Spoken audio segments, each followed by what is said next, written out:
Assalamualaikum warahmatullahi wabarakatuh. Selamat pagi semuanya. Bisa doakan semuanya dalam keadaan sehat walafiat ya nak ya. Pagi ini kita lanjutkan lagi pelajaran tematik kita, tema 3. Minggu lalu kita udah belajar tentang IPA. Hari ini kita lanjutkan lagi IPS. Adapun tujuan dari pembelajaran kita hari ini, yang pertama, mengidentifikasikan interaksi sosial di lingkungan sekitar.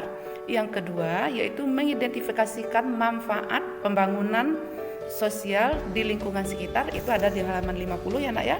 Kemudian berikutnya adalah mengidentifikasikan organisasi sosial sebagai contoh pembangunan sosial budaya, ada di halaman 88. Kemudian yang terakhir yaitu mengidentifikasikan berbagai potensi diri bangsa Indonesia. Nah, silakan diperhatikan halaman 94. Nah, untuk lebih jelasnya mengenai materi ini, silakan diperhatikan dan disimak penjelasan Miss Esis berikut ini.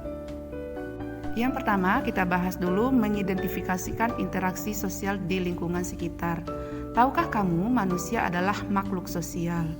Manusia dikatakan sebagai makhluk sosial karena manusia memerlukan orang lain untuk memenuhi kebutuhan hidupnya. Di dalam kehidupan sosial, setiap manusia saling berinteraksi satu sama lainnya dan terciptalah interaksi sosial. Kemudian, apa sih itu interaksi sosial? Interaksi sosial adalah hubungan timbal balik antara individu satu dengan individu yang lain dan sifatnya saling mempengaruhi.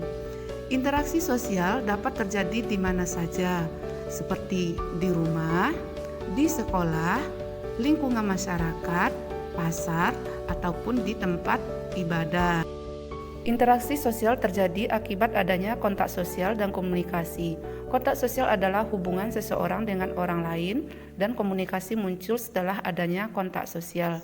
Nah, berikut ini adalah beberapa jenis interaksi sosial.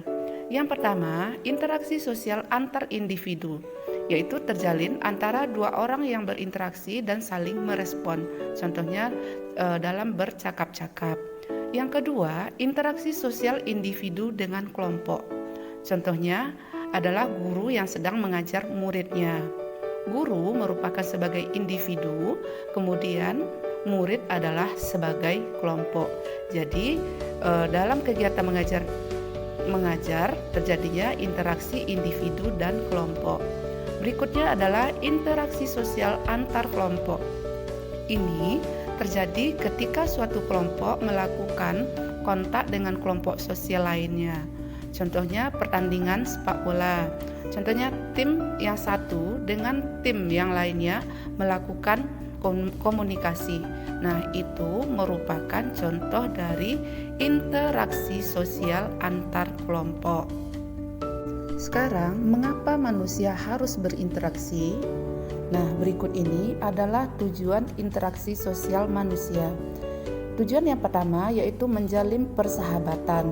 Kemudian tujuan yang kedua adalah memperoleh bantuan dari orang lain. Kemudian tujuan yang ketiga yaitu untuk menyelesaikan masalah bersama. Tujuan yang keempat, melaksanakan kerjasama yang saling menguntungkan. Kemudian adapun yang terakhir yaitu merundingkan suatu masalah yang timbul. Nah, itu adalah tujuan dari interaksi sosial pada manusia. Manusia tidak hanya berinteraksi dengan sesama manusia, tapi juga dengan lingkungan sekitarnya. Interaksi ini disebut dengan interaksi dengan lingkungan hidup. Contohnya di sini, nelayan berinteraksi dengan lingkungannya saat melaut. Interaksi antara manusia dan lingkungan hidup biasanya terjadi secara alami. Materi selanjutnya yaitu mengidentifikasikan manfaat pembangunan sosial di lingkungan sekitar. Pembangunan sosial adalah segala aktivitas sosial dan ekonomi yang dilakukan masyarakat untuk meningkatkan taraf hidup dan kesejahteraan masyarakat.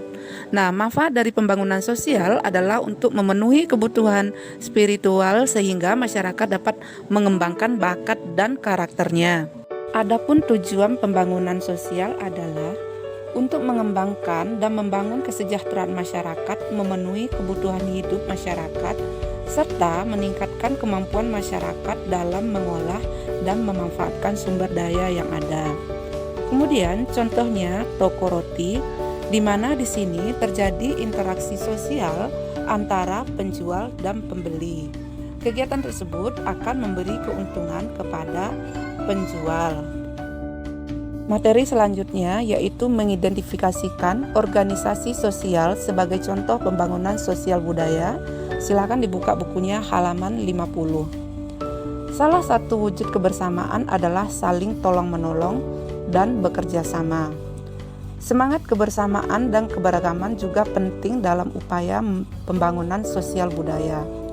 Untuk membentuk kelancaran kegiatan ekonomi, dibentuk suatu organisasi sosial dalam masyarakat yang berfungsi untuk mendukung kegiatan ekonomi. Organisasi sosial merupakan contoh pembangunan sosial budaya. Salah satu organisasi sosial yang terbentuk adalah Koperasi Unit Desa atau KUD. Koperasi Unit Desa memiliki manfaat untuk membantu petani dalam dana dan permodalan. Kemudian, KUD merupakan salah satu contoh pembangunan sosial budaya yang tumbuh berkembang dalam kehidupan sosial masyarakat desa. Silakan dibuka buku halaman 94 dan 95, yaitu mengidentifikasikan berbagai potensi diri bangsa Indonesia. Keberagaman yang ada di Indonesia dapat dikembangkan semaksimal mungkin. Contohnya dalam bidang pekerjaan. Semakin banyak keberagaman dalam suatu bangsa, maka akan semakin banyak pekerjaan yang ditekunin. Nah, sekarang anak-anak semuanya silakan diperhatikan teks halaman 94 dan 95, dibaca kemudian dipahami. Kemudian di halaman 95 silakan diperhatikan gambarnya ya Nak ya. Di sana ada sekolah sepak bola. Kemudian setelah kalian perhatikan gambarnya, silakan dijawab pertanyaannya. Oke, hari ini Miss Esis cukupkan untuk materinya. Terima kasih. Assalamualaikum warahmatullahi wabarakatuh.